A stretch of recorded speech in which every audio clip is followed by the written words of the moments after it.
ये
last class में हमने मैग्नेटिक फील्ड को स्टार्ट किया था। उसमें हमने एक लॉ पढ़ा था, दियोसेवा लॉ। उसमें स्ट्रेट लाइन, स्ट्रेट वायर होता है, उसका फॉर्मूला पढ़ा। क्या था फॉर्मूला, वो याद है? आज यूज करेंगे प्रॉब्लम का। क्या mu naught I upon 4 pi R sin phi1 plus sin phi2। R क्या हो रहा है? Perpendicular distance. phi1 phi2 क्या, वो दो एंगल है, ठीक है, वो स्टडी किया था। और डायरेक्शन के लिए याद हो तो राइट हैंड थंब रूल, ठीक है, right hand thumb rule use किया था। आज हमें स्ट्रेट वायर हमने स्टडी कर लिया। आज हमें कौन सा सर्कुलर पार्ट देखना, ठीक है। सर्कुलर पार्ट की वजह से क्या आएगा, इसका डिराइवेशन भी है जो बोर्ड में काफी बार आ चुका है, तो डिराइवेशन भी एक देख लेंगे, ठीक है। लिखो topic magnetic field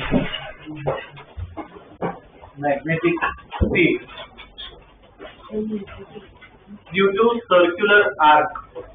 magnetic field due to circular arc.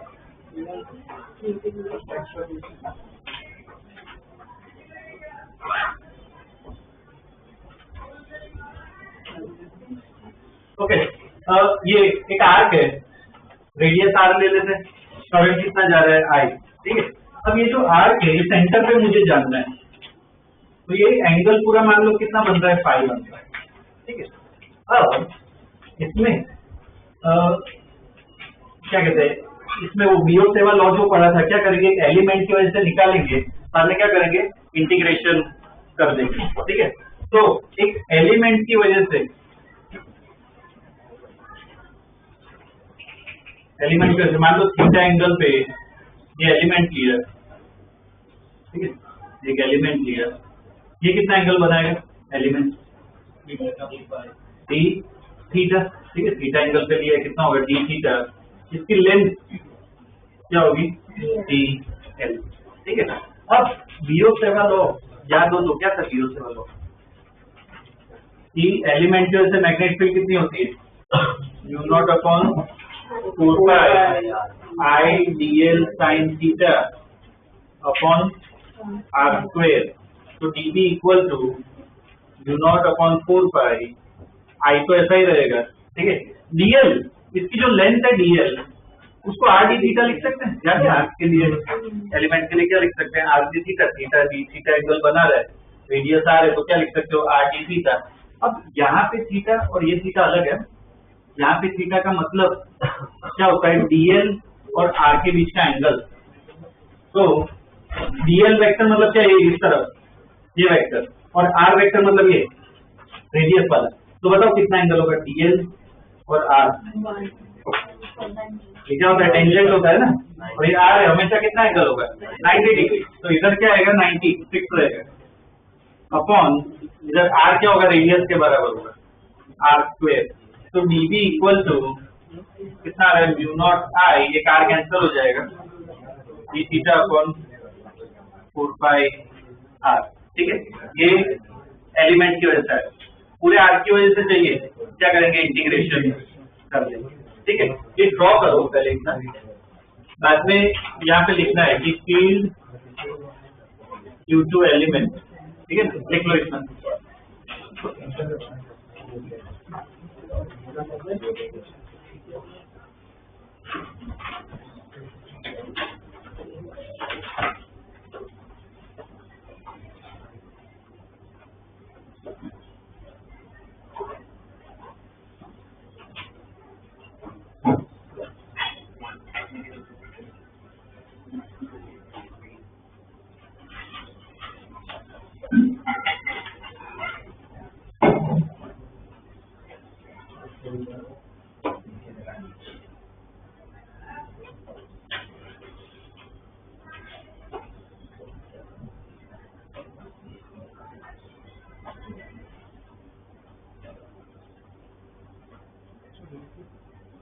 हाँ लिख लो बेटा।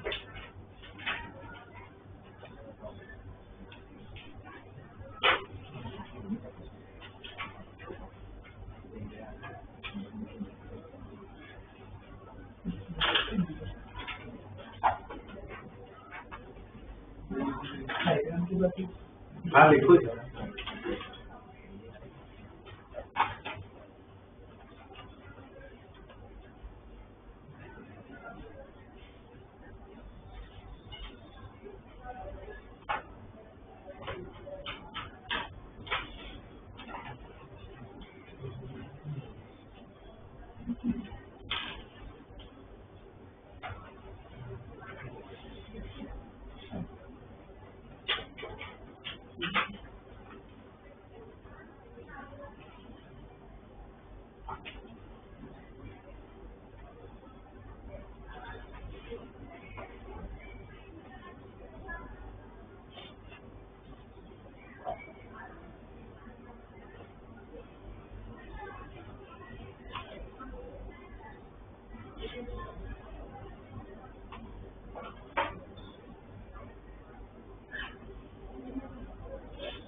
हो गया क्या?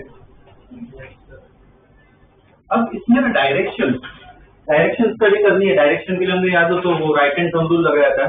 ये सिर्फ एलिमेंट को देखो, करंट किस तरफ जा रहा है, इस तरफ जा रहा है टेंजेंशियली।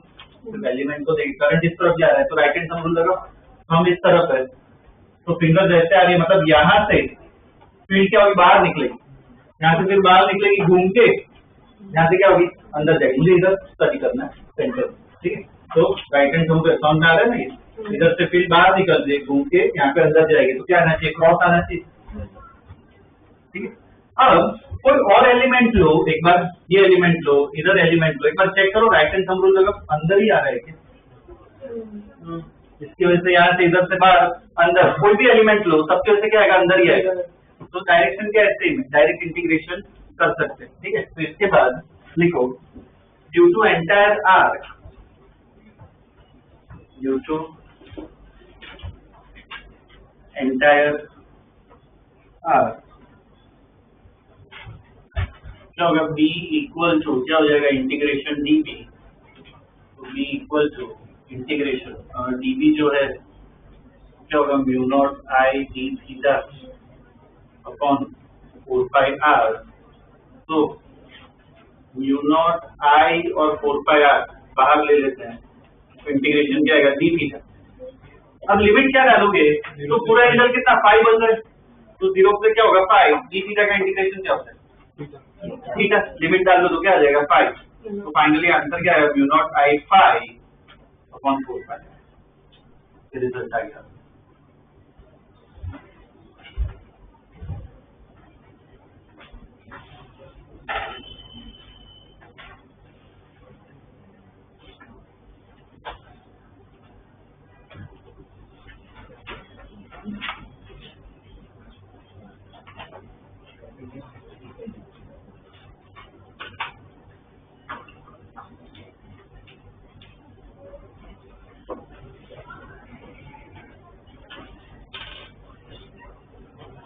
देखिए देखो इसमें ना डायरेक्शन निकल नहीं होता। अब हर बार ऐसे एलिमेंट को स्टडी करोगे उससे ना बेटर एक इसमें बताता हूँ। हमने पहले जो राइट हैंड थंब रूल पढ़ा था उसमें क्या था, थंब क्या था, करंट था और फिंगर्स क्या थी, फील्ड थी। इसमें ना उल्टा हो जाता है, फिंगर्स को करंट मानो तो थंब क्या दिखाएगा, फील्ड दिखाएगा। तो इसमें करंट कैसे जा रहा है, ऐसे घूम रहा है, ठीक है, मतलब कैसे क्लॉकवाइज घूम रहा है, तो फिंगर्स को क्लॉकवाइज घुमा, थंब कहाँ पे आ रहा है, फील्ड कहाँ पे होगी, ठीक है ना। करंट को फिंगर्स की तरह कर्ल कर, ठीक, करंट जैसे घूम रहा है तो थंब कहाँ पे आया अंदर, तो क्या होगी, फील्ड की डायरेक्शन होगी, उल्टा हो जाता है, ठीक है ना। तो लिख लो statement, here curling fingers represent current, here curling fingers represent current and thumb represent magnetic field, and thumb represent magnetic field.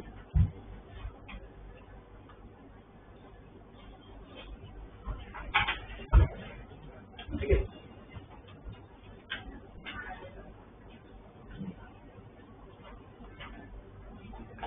ये हमने क्या आर्क का फॉर्मूला लिखा, ठीक है। अब सपोज पूरा सर्कुलर वायर आ जाए, ठीक है, इसमें कंटिन्यू लिखो, for circular loop, for circular loop phi equal to कितना हो जाएगा, फाई 2 पाई कितना होगा, पूरा 360 डिग्री होगा और कितना 2 पाई के बराबर होगा। देखो phi equal to 2 pi, substitute कर दो, देखो क्या आ रहा है आंसर,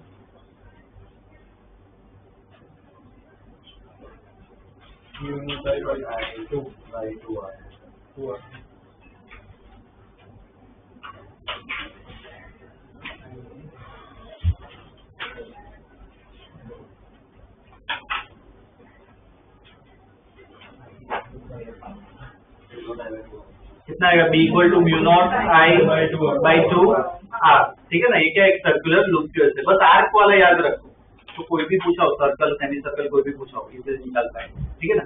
अगर सेमी सर्कल होता है तो क्या डालते, फाई डालते, ठीक है ना। ओके, अब सपोज एक लूप दिया है, एक सर्कुलर लूप है, तो उसके वजह हमने निकाला mu naught I upon 2 are.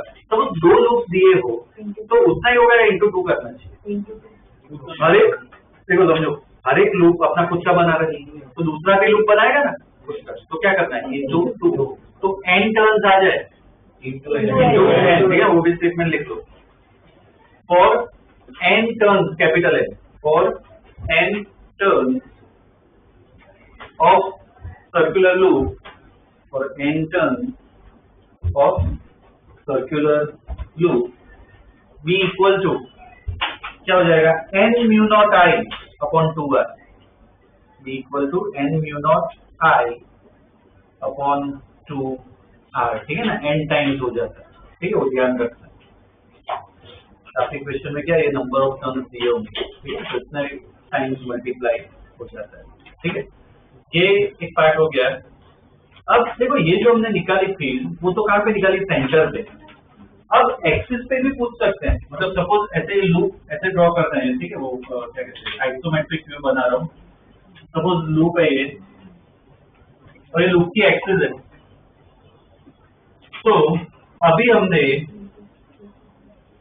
कहाँ पे, सेंटर पे निकाल, पर सपोज कोई पूछे यहाँ पे, ये कोई पॉइंट ले लेते हैं P, इधर से x डिस्टेंस पे, कि भाई इधर निकाल के बताओ, तो अब यहाँ पे फॉर्मूला क्या हो जाएगा, चेंज हो जाएगा। तो इसका जो डिराइवेशन है ना, वो बोर्ड में बहुत बार आ चुका है, ठीक है, तो इसका एक डिराइवेशन ढंग से प्रॉपर्ली स्टडी करना है, ये बोर्ड के लिए इंपॉर्टेंट है, ठीक है। तो अब लिखो इसके बाद, मैग्नेटिक फील्ड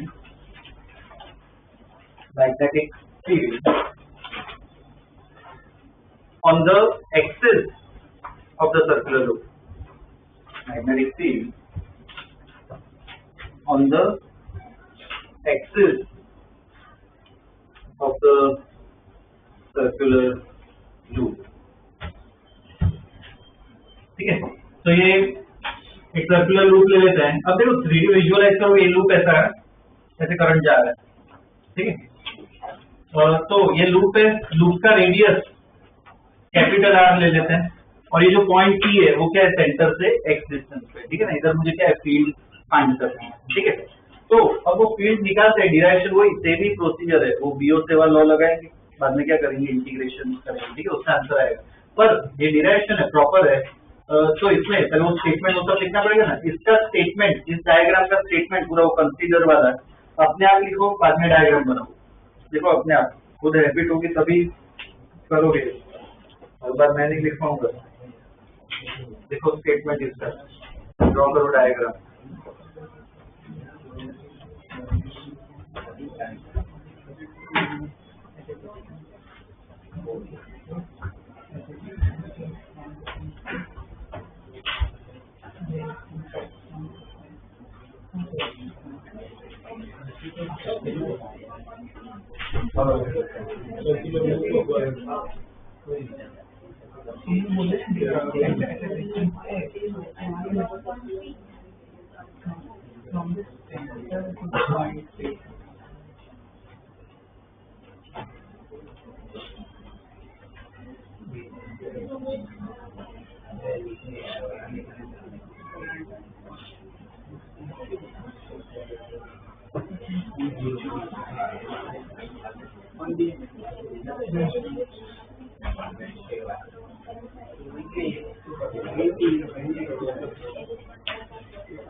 क्या लिखा स्टेटमेंट,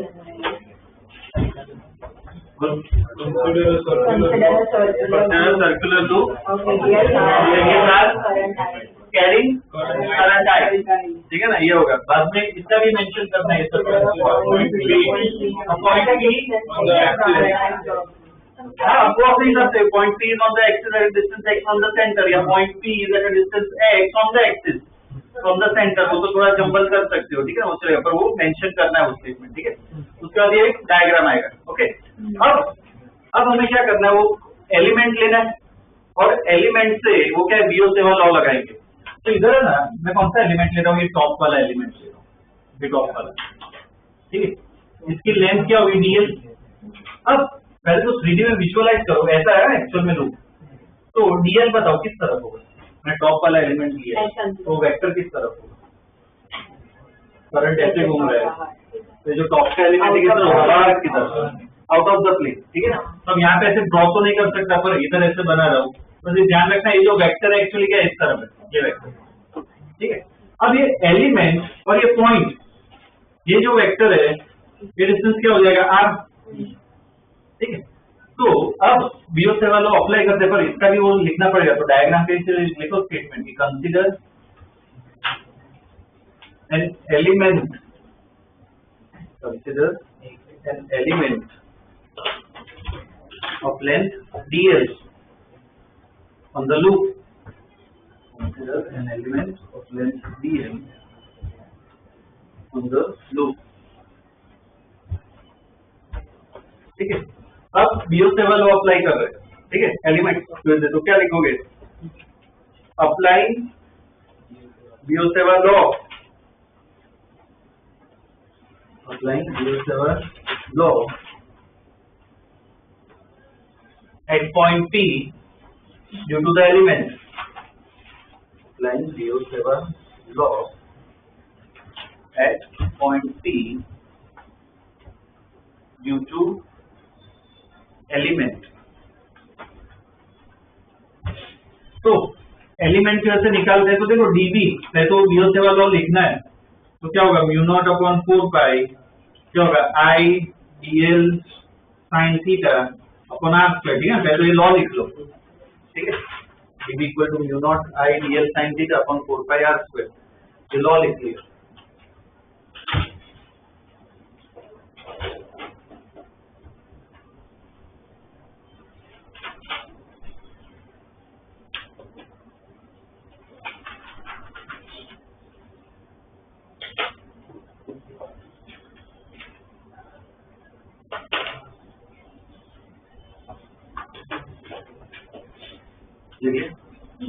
अब देखो इधर थीटा, ये मैंने बताया, इधर जो थीटा है वो किसके बीच का एंगल होता है?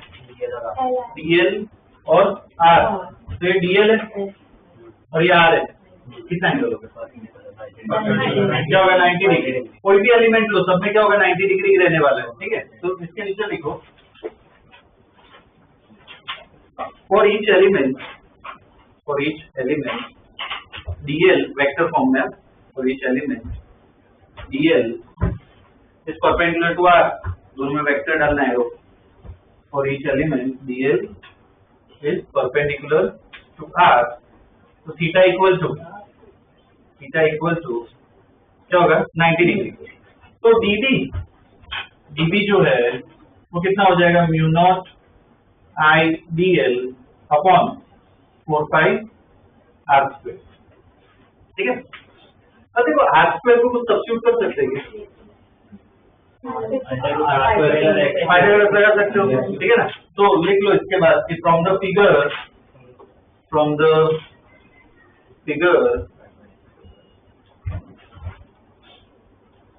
Are square equal to small R square. R square equal to क्या होगा? Capital R square plus x square. Small R square equal to capital R square plus x square. ठीक है, तो सब्स्टिट्यूट कर दो तो डीबी की इक्वेशन आ गई अपनी। डीबी इक्वल टू क्या आएगा? Mu naught I DL upon 4 pi क्या हो जाएगा? R square plus x square. ठीक है, क्या है? Okay,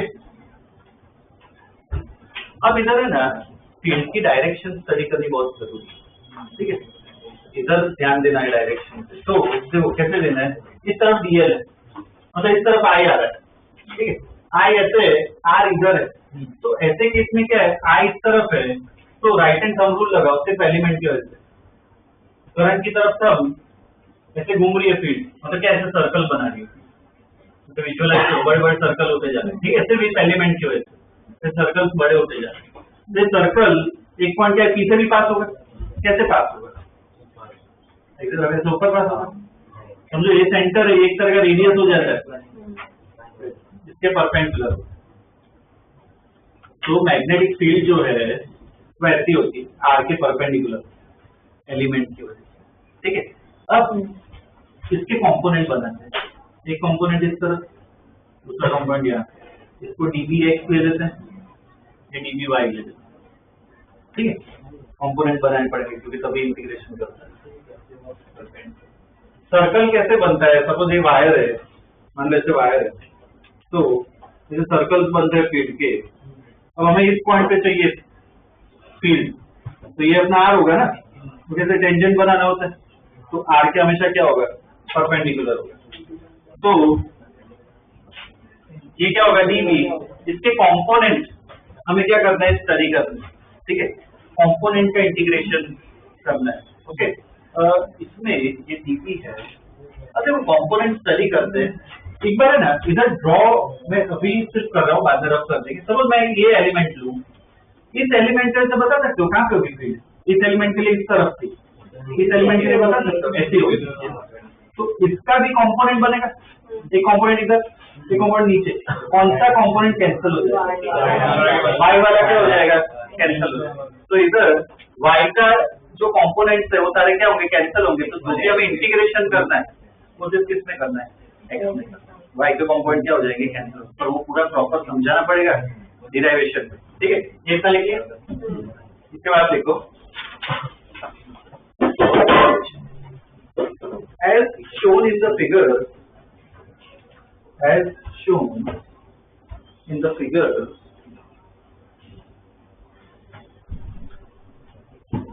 the magnetic field has two components. The magnetic field has two components.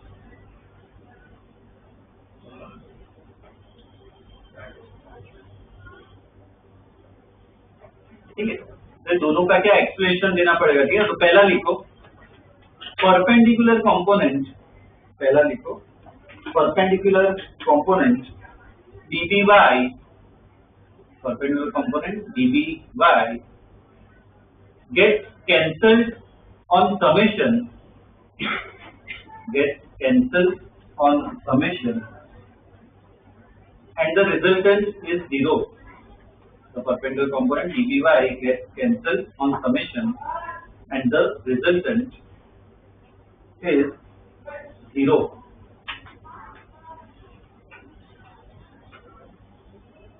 ठीक है, ये पहला था, इसका तो क्या आ गया, जीरो आ गया। ठीक है ना, अब दूसरा लिखो the parallel component, the parallel component dBx, the parallel component dBx is in same direction, is in same direction for each element, is in same direction for each element. ठीक है, full stop. Hence the resultant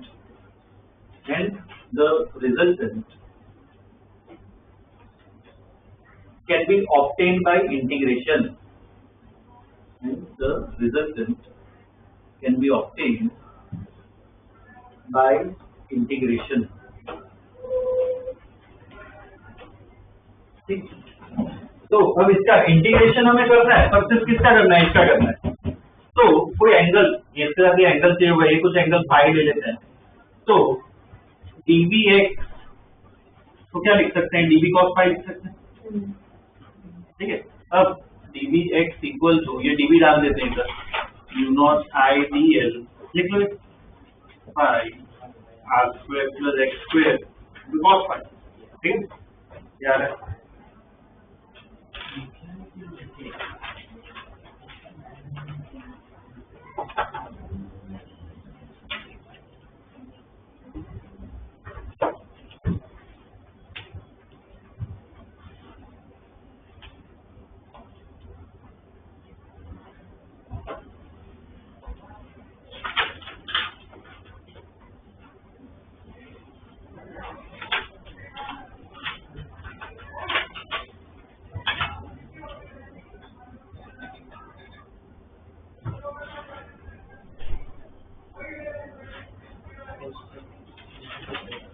हो गया क्या? Okay, अब देखो ये cos phi को भी है ना सब्स्टिट्यूट करना पड़ेगा कुछ। तो देखो ये फाई है, ये कितना है 90 डिग्री, तो ये कितना होगा, ये एंगल, ये फाई है, ये पूरा 90 है, तो ये कितना होगा 90 माइनस फाई, तो ये एंगल कितना होगा phi.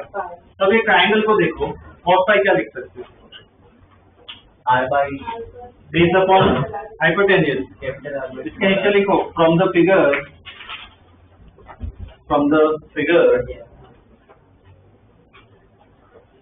cos phi equal to क्या हो जाएगा, r capital R upon under root r square plus x square. cos phi को ये लिख सकते हैं। तो फाइनली dB की इक्वेशन आ गई, dBx की, सॉरी, तो dBx इक्वल टू क्या हो जाएगा, इधर सब्स्टिट्यूट कर दो, तो u0 I dl r upon 4 pi r square plus x square, उसकी पावर क्या हो जाएगी 3/2।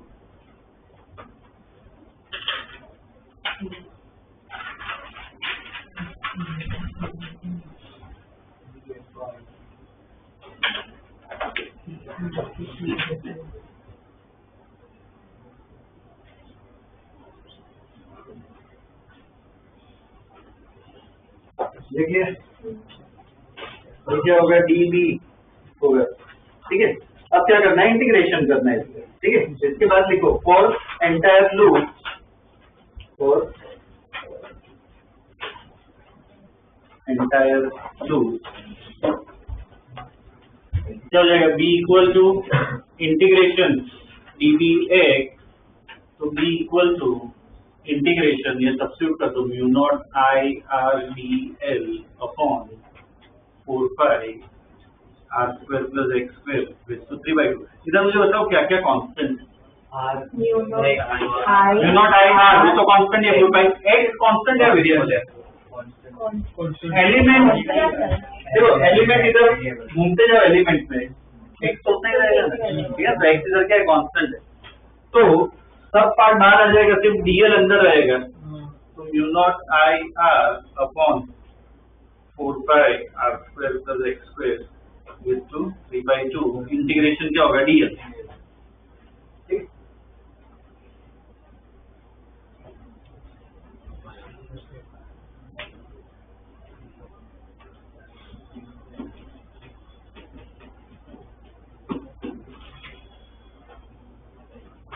ओके, अब देखो इसमें डीएल मतलब क्या है, इसकी लेंथ का इंटीग्रेशन करना है, तो लूप की पूरी लेंथ मतलब क्या, सर्कल बन गया, तो कितना हो गया 2 पाई आर, तो इधर लिखो इसके नीचे here integration dl equal to 2 pi r capital r, here integration dl equal to 2 pi r, ठीक है, कैपिटल आर, सब्स्टिट्यूट कर दो, फाइनल रिजल्ट देखो क्या आ रहा है।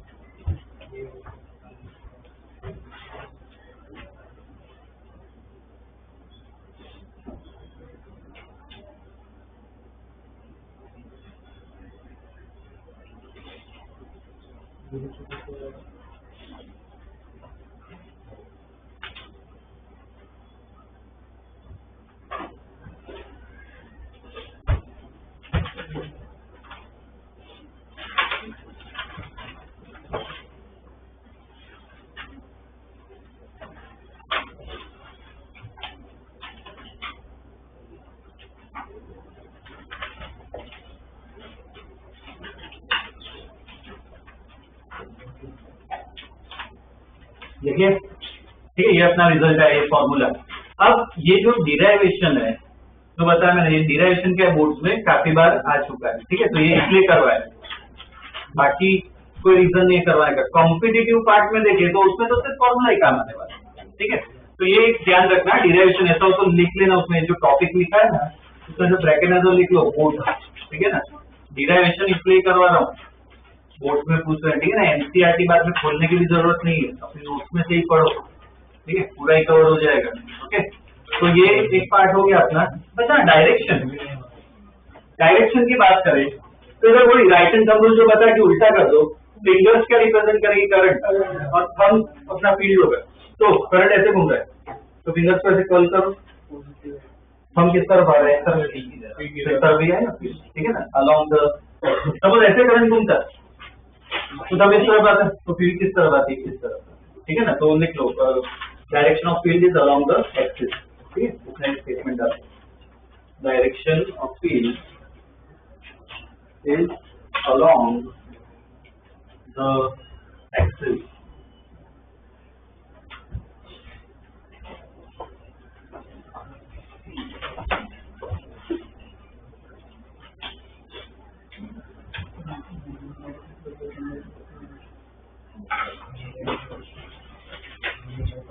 ठीक है, इसके कुछ प्रॉब्लम कर लेते हैं, ठीक है, बाद में एक छोटा सा टॉपिक एक और करवाना है, तो ये तो अपना फील्ड वाला पार्ट खत्म हो जाएगा।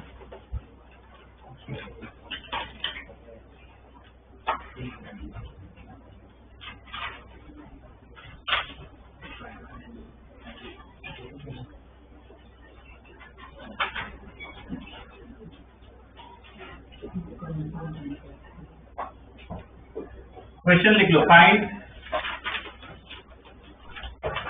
Field at point O, find field at point O, draw करो डायग्राम, ये सेमी सर्कल्स है, तो सेमी सर्कल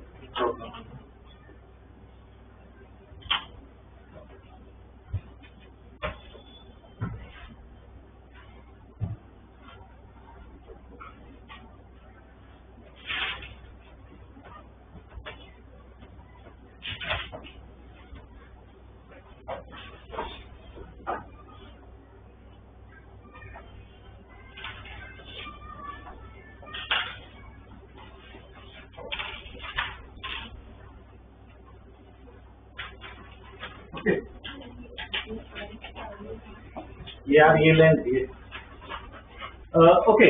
अब देखो इसमें एक थोड़ा मतलब हिंट साथ में करते हैं, ठीक है, बाद में प्रॉब्लम्स अपने आप करना।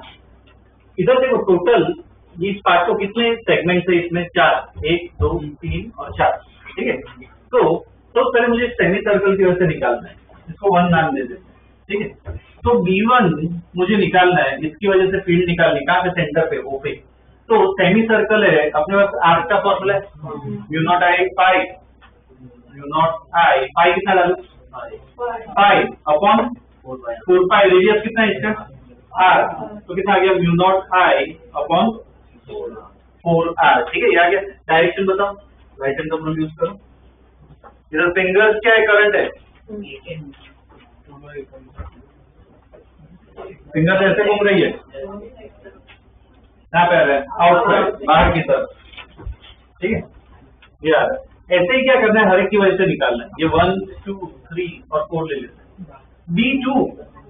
B2 जो है वो क्या स्ट्रेट वायर है, स्ट्रेट वायर, और यहाँ से निकालना है, क्या होगा, 0 एक्सिस पे केस देखा था हमने, अगर वायर हो एक्सिस पे ही वो पॉइंट, तो स्ट्रेट वायर का क्या होता है 0। B4 का B4 भी एक्सिस का ही केस है ना, वो भी क्या होगा 0। तो वैसे ही B3 का निकालो डायरेक्शन के साथ, कुछ प्लस माइनस जो भी करना है कर दो।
चलो इसमें B3 सेम फॉर्मूला लगाएंगे, म्यू नॉट आई, ये भी कितना सेमी सर्कल है तो पाई ही बनेगा, अपॉन 4 पाई, इसका रेडियस कितना होगा 2R, ठीक है ना 2R।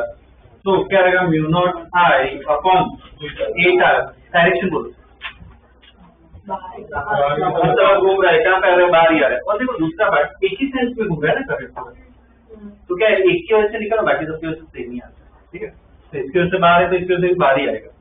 तो क्या करना है, दोनों को ऐड कर दो, तो नेक्स्ट फील्ड कितनी होगी, ऐड कर दो, कितना है 3 mu naught I upon 8R, और डायरेक्शन क्या होगी, ठीक है।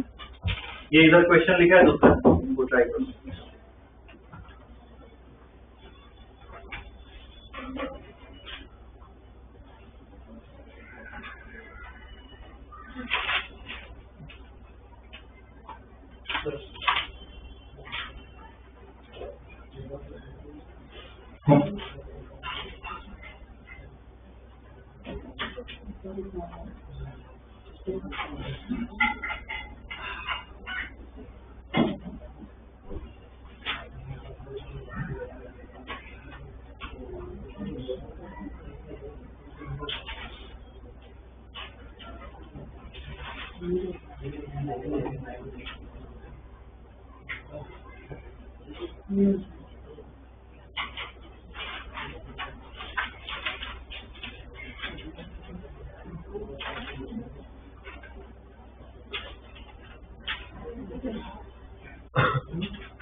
हो गया क्या?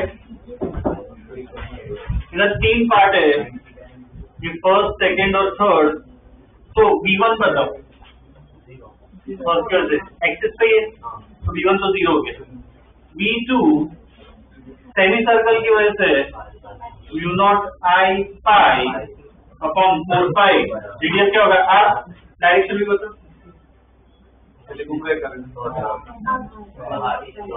बाहर की तरफ, ठीक है। V3 देखते हैं।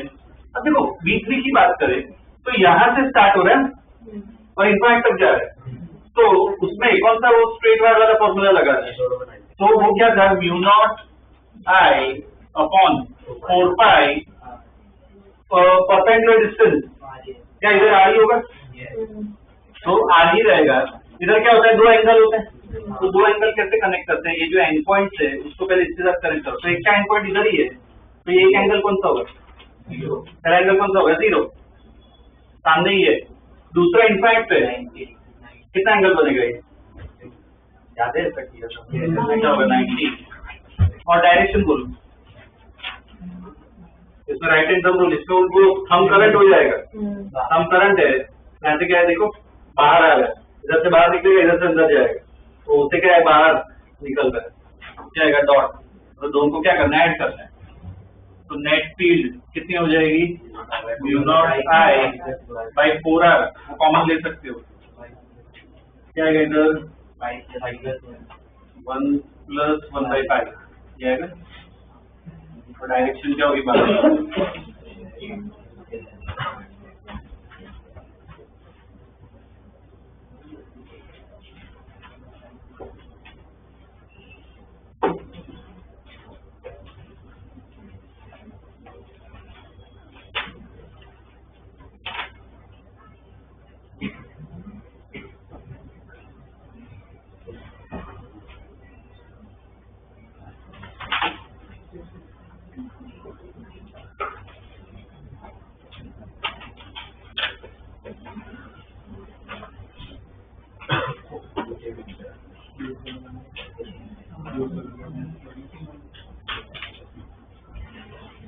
नेक्स्ट क्वेश्चन ड्रॉ करो ये,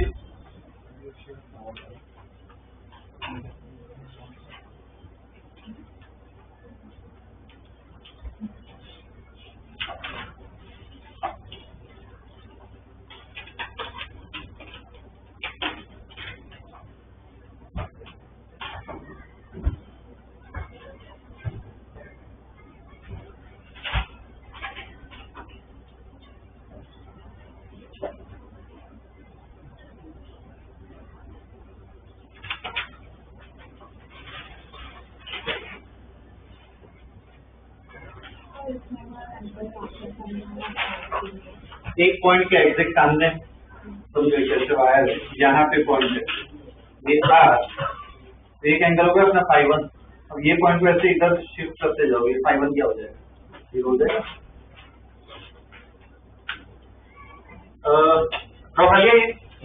ठीक है, लिखो स्टेटमेंट इसमें क्वेश्चन में, the circular wire has uniform resistance the circular wire has uniform resistance. Circular wire has uniform resistance. ठीक है, दो पार्ट है, पहले पार्ट में लिखो फाइंड, पहले पार्ट में find I1 and I2, find I1 and I2, और दूसरे पार्ट में लिखो find magnetic field at the centre, find magnetic field at the centre. इसमें डायग्राम समझा सकते हो क्या हो रहा है इसमें? यहाँ से करंट आ रहा है, अभी ऐसे सर्कुलर लूप दिया है तो देखो ये क्या होगा, जंक्शन रूल, दो पार्ट में क्या डिवाइड होगा ना, एक I1 है और एक क्या है I2 है, तो I1 घूम के I2 घूम के आएगा, वापस कंबाइन होके क्या है I चला जाएगा, तो ये I1 और I2 निकालना है। मतलब पहला जो पार्ट है ना वो करंट इलेक्ट्रिसिटी का क्वेश्चन, रेजिस्टेंस यूनिफॉर्म दी है, जिसका मतलब पूरा एक जैसा ही वायर है, ठीक है। तो इसमें सोचो पहला करंट इलेक्ट्रिसिटी का क्वेश्चन, तो तुम्हें I1 I2 निकालना है, किसके टर्म्स में, I के टर्म्स में, मतलब I/2 I/3 I/4 क्या आएगा, ठीक है। करो, ट्राई करो।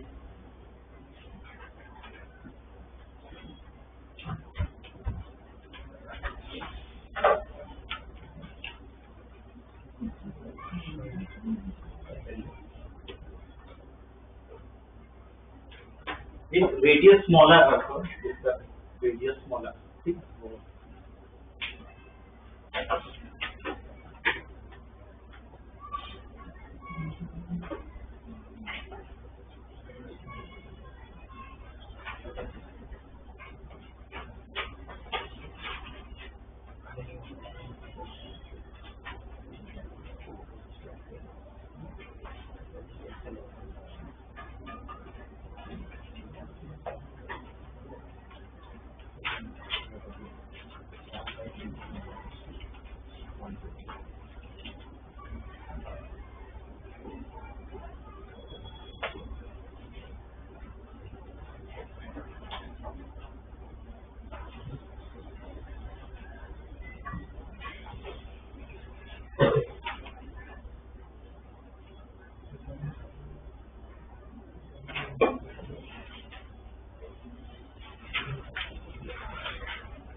कौन सा कनेक्शन है ये? पैरेलल कनेक्शन है, दोनों एंड पॉइंट सेम है। नीचे वाले का इसमें ना रेजिस्टेंस को अज्यूम करो, नीचे वाले का रेजिस्टेंस कुछ R2 ले लो, ऊपर वाले का R1 ले लो, मैंने लगा कुछ इक्वेशन।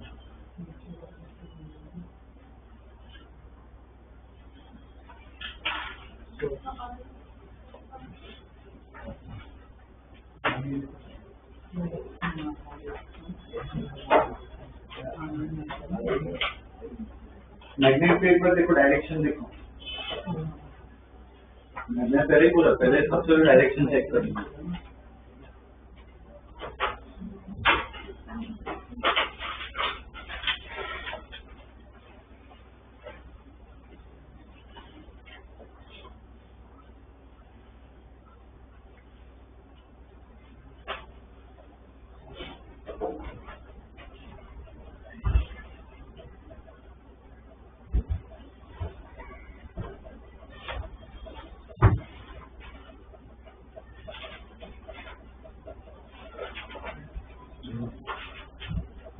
तो करंट निकालते हैं पहले। देखो इसमें थोड़ा कंफ्यूजन लग रहा है काफी को। देखो ये नीचे वाला जो वायर है, इसका रेजिस्टेंस कुछ R2 ले लो, मैं जो ऊपर वाला वायर है उसका मुझे R1 ले लो, पैरेलल कनेक्शन है तो वोल्टेज क्या होगा, सेम होगा।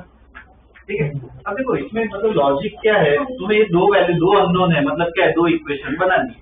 तो एक इक्वेशन तो डायरेक्टली आ जाएगी जंक्शन रूल से, I इक्वल टू क्या लिख सकते हैं, I1 प्लस I2, और दूसरी पैरेलल कनेक्शन है तो इसका वोल्टेज और इसका वोल्टेज क्या रहेगा, सेम। तो क्या लिख सकते हो, I1 R1 इक्वल टू क्या लिख सकते हैं, I2 R2। अब R1 R2 कैसे निकाले, तो इसमें देखो इसलिए क्लू दिया हुआ है कि रेजिस्टेंस क्या यूनिफॉर्म है, वायर का रेजिस्टेंस, वायर का रेजिस्टेंस हम क्या लिख सकते हैं, रो एल बाई, रो क्या रेजिस्टिविटी उसका मटेरियल वो सेम होगा, ए क्या एरिया ऑफ क्रॉस सेक्शन, तो वायर एक ही है तो ए भी क्या होगा सेम। पर देखो इसकी लेंथ और इसकी लेंथ अलग है, तो इधर मैं क्या लिख सकता हूँ, आर प्रोपोर्शनल टू क्या है, एल। तो इधर क्या सब्स्टिट्यूट कर सकते हैं, इसका मतलब I1 L1 इक्वल क्या लिख सकते हैं, I2 L। तो अब I1 L1 मतलब क्या, ये लेंथ, तो ये 2π/3 है, ये कितना होगा, लेंथ निकालना आता है आर्क का, क्या होगा R इंटू थीटा, तो इसका रेडियस R है, थीटा कितना होगा 4π/3 इक्वल टू I2 इंटू इसकी लेंथ, इसकी लेंथ क्या होगी R इंटू 2π/3।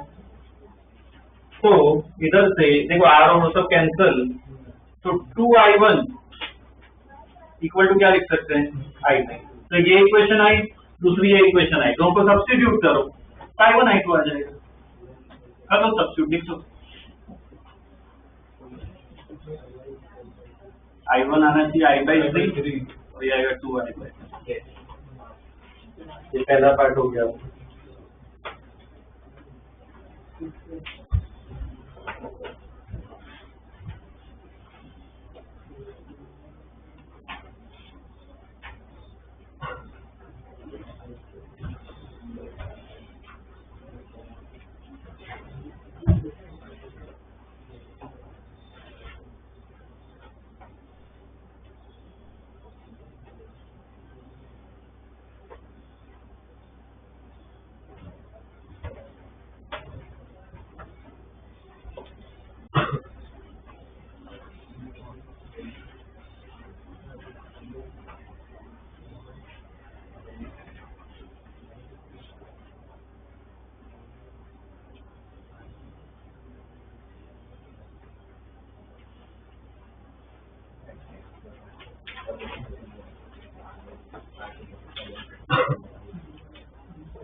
देखिए क्या, अब फील्ड तो निकाल सकते हो, इस आर्क की वजह से, नीचे वाले आर्क की वजह से निकालो, ऊपर वाले आर्क की वजह से निकालो, और डायरेक्शन, डायरेक्शन का ध्यान देना है दोनों में। ठीक है, निकालो फील्ड, देखो नेट फील्ड कैसे आ रही है, वो तो कर सकते हो।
I1 I2 तो डाल दो, I1 I2 कुछ है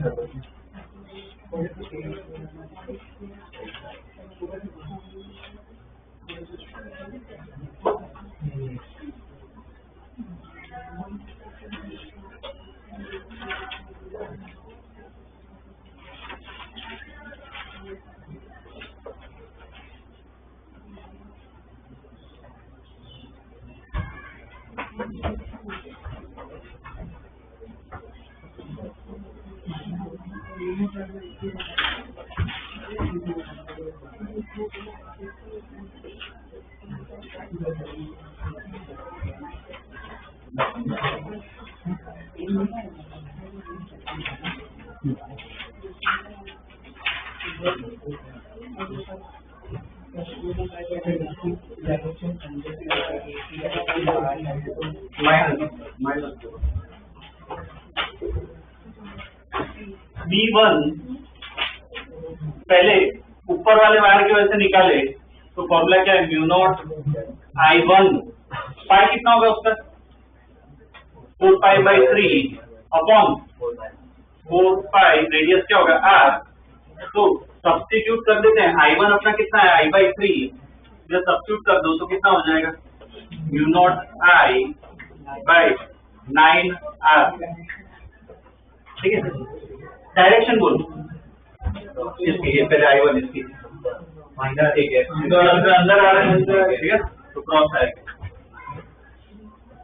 दूसरा जो नीचे वाला आर्क है उसके से म्यू नॉट I2 उसका कितना एंगल बन रहा है 2π/3 अपन 4πR I2 कितना है 2I/3, जब सब्स्टिट्यूट करो तो कितना आएगा म्यू नॉट I/9R। इसकी डायरेक्शन देखो इस तरफ घूम रहा है करंट, ठीक है, ऐसे घूम रहा है तो कहाँ पे आएगा बाहर की तरफ, एक अंदर है एक बाहर है, तो मतलब क्या करना है माइनस करना है, तो नेट फील्ड क्या हो जाएगी B1 - B2 कितना हो जाएगा 0, ठीक है, नेट फील्ड क्या आ जाएगी 0, कैंसिल हो जाता है।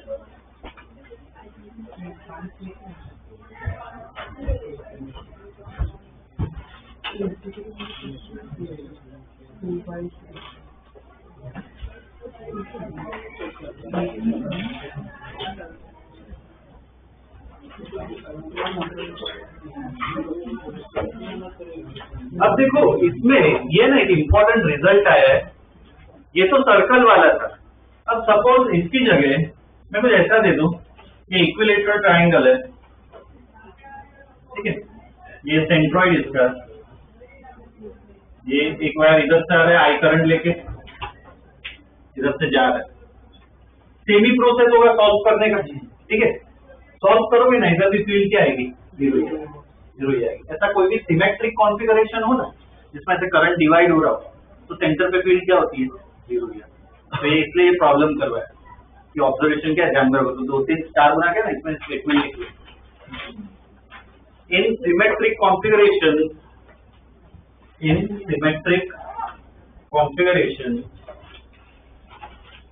where current is divided, in symmetric configuration where current is divided, the net field at the center is 0.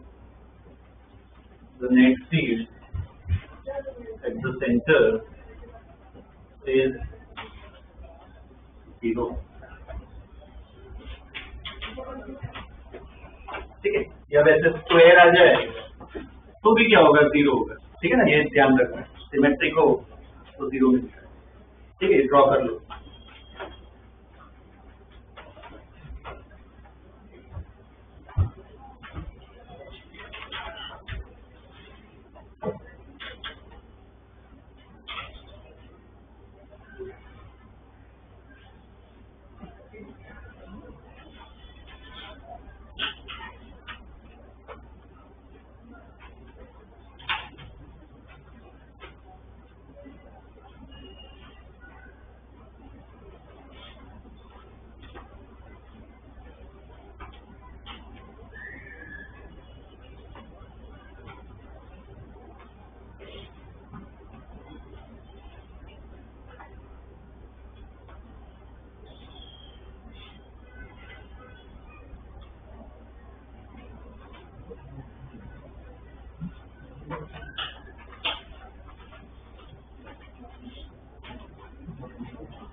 हो गया क्या?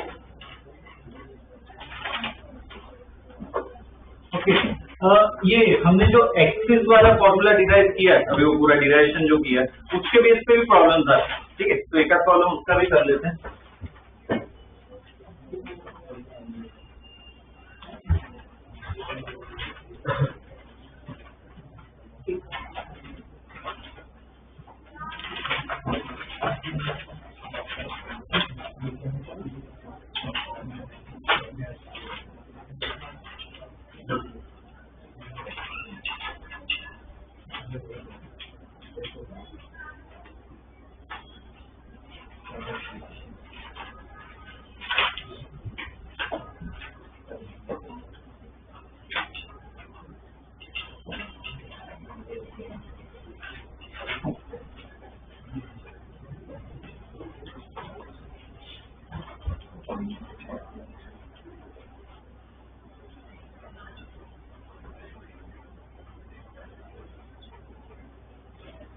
Okay, what else?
चलिए ड्रॉ क्वेश्चन लिख लो।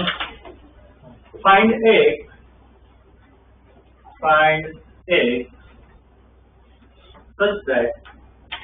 x such that the net field at point P is 0.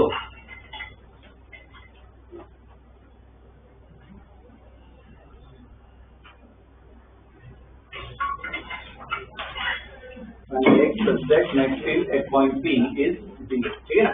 फिर हो जाता हूँ 0 कैसे हो सकती है? दोनों डायरेक्शन अलग है। एक की वजह से अगर दूर जा रहा है, दूसरी वजह से नजदीक आ सकता है, ठीक है ना? तो फिर क्या कैंसिल हो, ठीक है? करो ट्राई। फोन यूज करना है कैलकुलेशन के लिए तो कर सकते हो, जरूरत पड़ेगी, ठीक है? करो ट्राई करो।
इधर क्या करो B1 इक्वल टू B2 ही करना है, क्योंकि फिर सेम करे बस उसमें फॉर्मूला लगाओ, सब्स्टिट्यूट करो।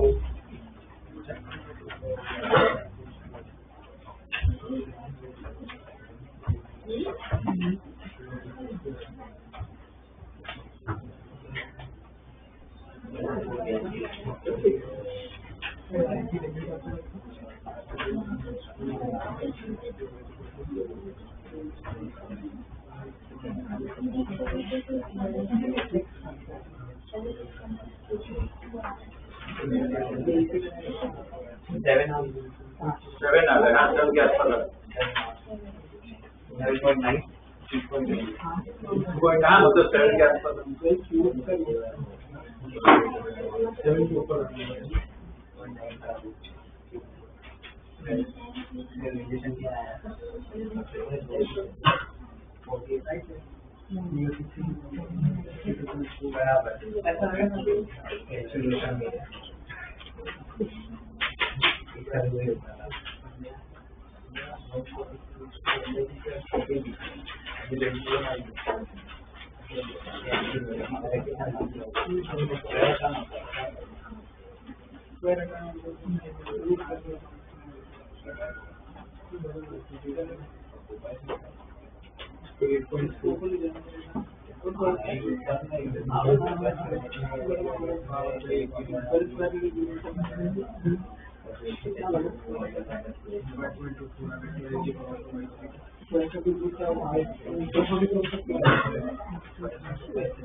चलो सॉल्व करते हैं, कैलकुलेशन इतना टाइम नहीं लगना चाहिए।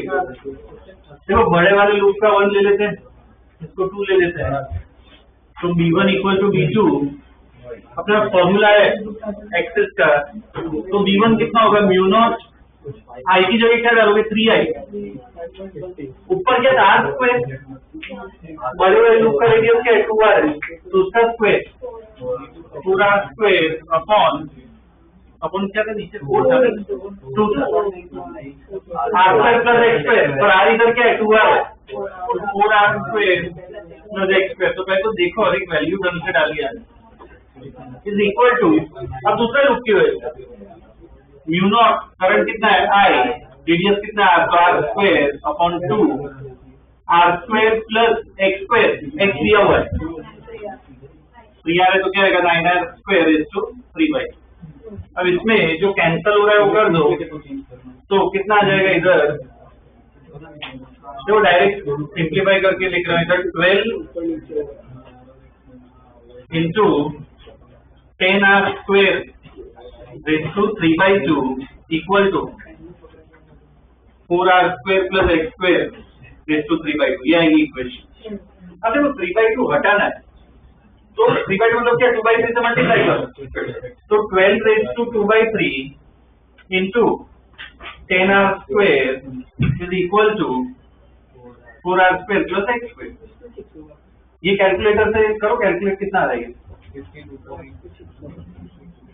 52 है, 12 रेज़ टू 2/3, इसमें क्या वो फोन यूज कर सकते हो, इसमें तो एग्जैक्ट वैल्यू मिल जाएगी 12 रेज़ टू 2/3 मतलब 12 का 5.24, हाँ इंटू 10 से कर दो तो कितना हो जाएगा 52.4 r square equal to 4r square plus x square, तो एक्स स्क्वायर इक्वल टू इस पे टर्म लेके जाओ 48.4 r स्क्वायर, स्टैंडर्ड उत्तर 6.95 r, मतलब रफली कितना लिख सकते हो 7। ठीक है, तो जिनका नहीं हुआ देखो मोस्टली आई गेस शायद कैलकुलेशन में मिस्टेक, क्योंकि कैलकुलेशन नीटली करो उससे वो करने की जरूरत नहीं होगी।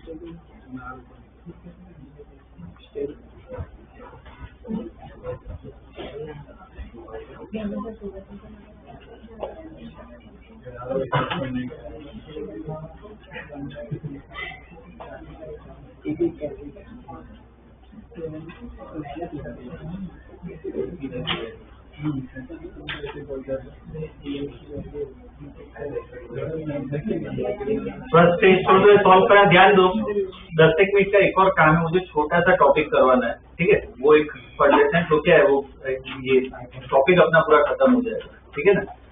लिख लो magnetic field due to moving charge, ठीक है, थोड़ी स्पेस छोड़ दिए तो अपने आप सॉल्व कर लेना। Magnetic field due to a moving charge,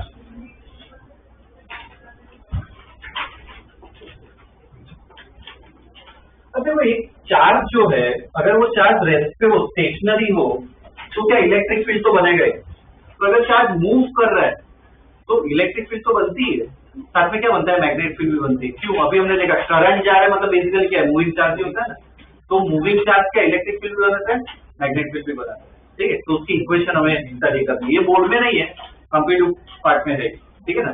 लिखो statement, a stationary charge produces electric field in space, a stationary charge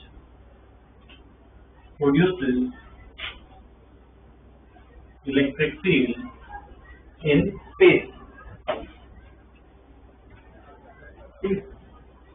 Next line में लिखो, a moving charge produces electric as well as magnetic field. A moving charge produces electric as well as magnetic field, ठीक है दोनों बनते हैं। तो हमें क्या है मैग्नेटिक फील्ड फाइंड करना है। तो डायग्राम देखो, मान लो क्यू चार्ज है, कुछ v वेलोसिटी से इस तरफ जा रहा है, अभी आसपास क्या है इलेक्ट्रिक फील्ड तो बनाएगा ही और मैग्नेटिक फील्ड भी बनाएगा। वो मैग्नेटिक फील्ड कितनी बनाएगा तो उसकी इक्वेशन लिख पा रहा हूं। मान लो मुझे यहाँ पे फाइंड करना है, ये कोई पॉइंट पी ले लेते, ठीक, इधर मुझे फील्ड फाइंड करनी है, कौन सी मैग्नेटिक फील्ड। तो मैं तो क्यू के रिस्पेक्ट में पी जो है, पी की पोजीशन ये होगी, कुछ आर वेक्टर लेते हैं, तो मैग्नेटिक फील्ड का फॉर्मूला क्या होता है, म्यू नॉट अपॉन 4 पाई तो आएगा ही Q into V cross R upon R cube, ये फॉर्मूला होता है मैग्नेटिक फील्ड।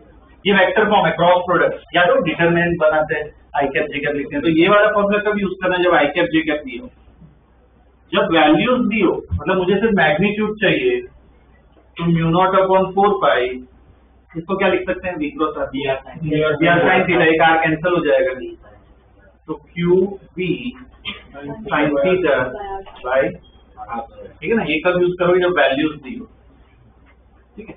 इधर थीटा का मीनिंग मैं लिखवा रहा हूँ, ठीक है, क्या है ये ड्रॉ करो, लिख सकते हैं।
लिखिए,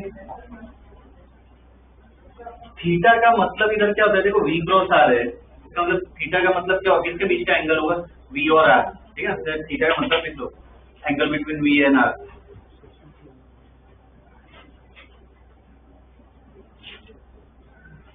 ऐसा क्या होगा, angle between V and R. तो डायग्राम में ये वी है, आर है, टेल ऑलरेडी सेम है, तो ये क्या होगा, थीटा, ठीक है, डायग्राम में ऐड कर लेते हैं, थीटा हो जाएगा, ठीक है। तो ये क्या एक बेसिक फॉर्मूला है, इसका वो बोर्ड में नहीं है, मतलब डिराइव तो कुछ काम का नहीं है, डायरेक्ट एप्लीकेशन ही देखना है, ठीक है। उसके बाद एक दो प्रॉब्लम कर लेते हैं, हो जाएगा बेसिक ही, ठीक है, ज्यादा नहीं है। ये ड्रॉ करो क्वेश्चन।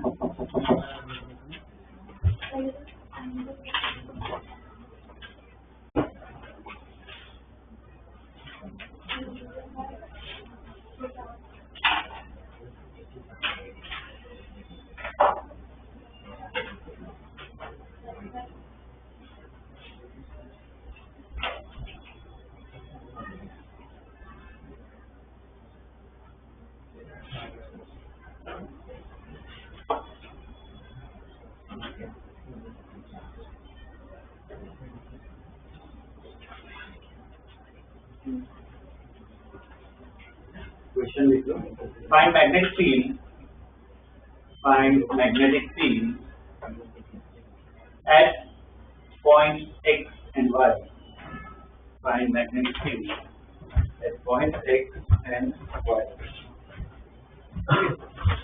x पे साथ में निकालते हैं और y में अपने आप ट्राई करना। देखो इसमें x पॉइंट पे निकालना है, फॉर्मूला है अपने पास। पहले तो बताओ ये क्रॉस वाला यूज करें या फिर वैल्यूज वाला फॉर्मूला, क्यों क्रॉस वाला,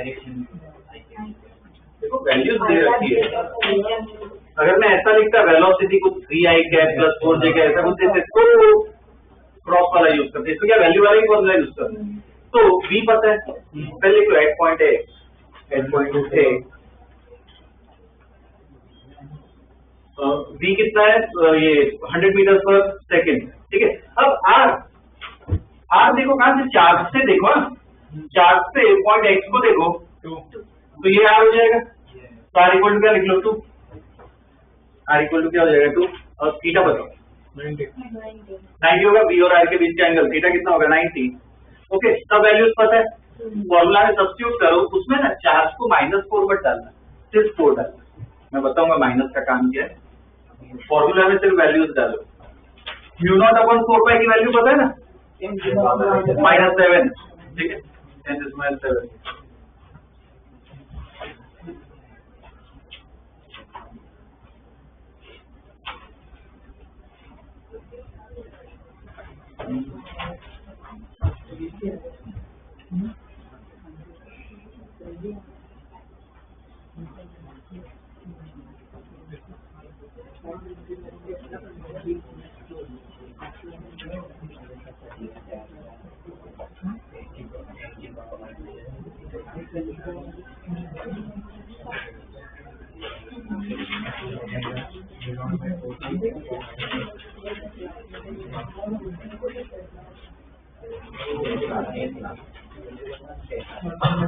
कितना आ रहा है निकाल लो। 10⁻⁻⁵ यूनिट क्या होगा टेस्ला, ठीक है ना। जब भी मैग्नेटिक फील्ड की वैल्यू आ गई, अब डायरेक्शन निकाल दी, उधर ये माइनस का सिग्नल दिखेगा। अब इसमें डायरेक्शन कैसे निकाले तो बता देता हूँ।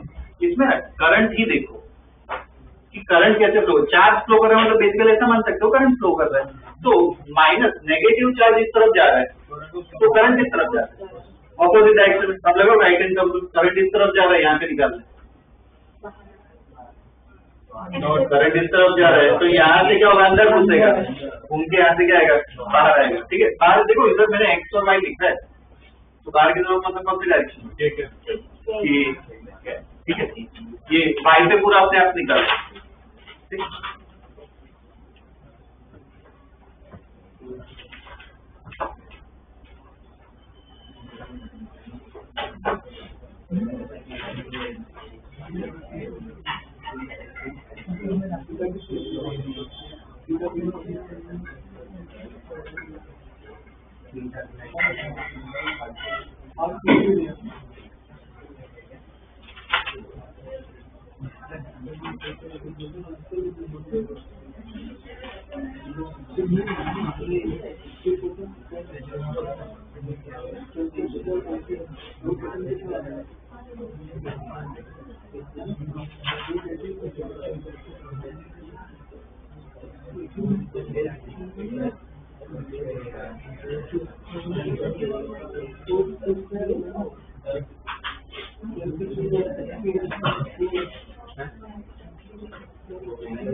हो गया क्या?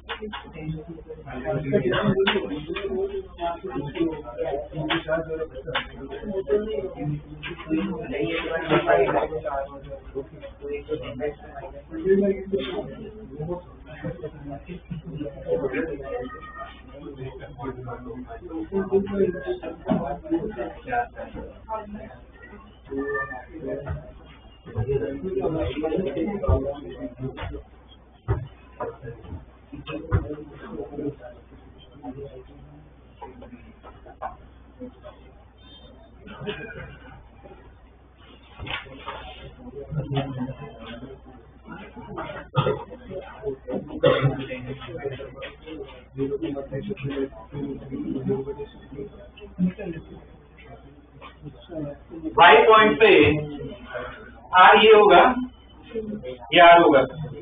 तो अगर y पॉइंट की बात करें, v तो 100 ही रहेगा, r पाइथागोरस से निकालना पड़ेगा, ये 2 है, ये 2√3 है, कितना आएगा ये 4। थीटा ये होगा, तो भी ट्रिग्नोमेट्री से निकालना पड़ेगा, ये 2 है, ये 2√3 है, तो ये कितना होगा, ये 2 है, ये 2√3 है, 60 होगा ना। तो थीटा कितना आएगा, ठीक है। अब वो वैल्यूज डालो, b निकाल दो, कितना आ रहा है b? 1/8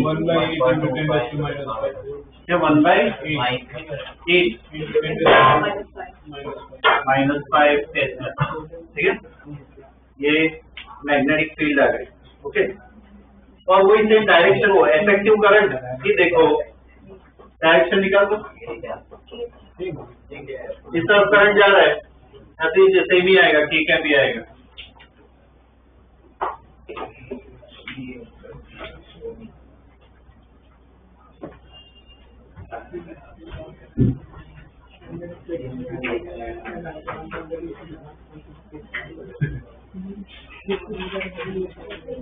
देखिए ठीक है, एक क्वेश्चन होमवर्क में दे रहा हूँ, वो करके लाना। ठीक है, क्वेश्चन लिखो, देखो -2 coulomb charge, -2 coulomb charge has velocity, -2 coulomb charge has velocity -i cap +2 j cap -5 k cap, क्या था, -i cap +2 j cap -5 k cap, ये पूरा ब्रैकेट में into 10⁶ मीटर्स पर सेकेंड, into 10⁶ मीटर्स पर सेकेंड। ठीक है, वेलोसिटी दे रखी है। Okay, position of charge, position of charge is -1, -0, -2, -1, 0, 2. Find the magnetic field. Find the magnetic field at 4, 3, 2. Find the magnetic field at 4, 3, ठीक है, ये ट्राई करो। ओके।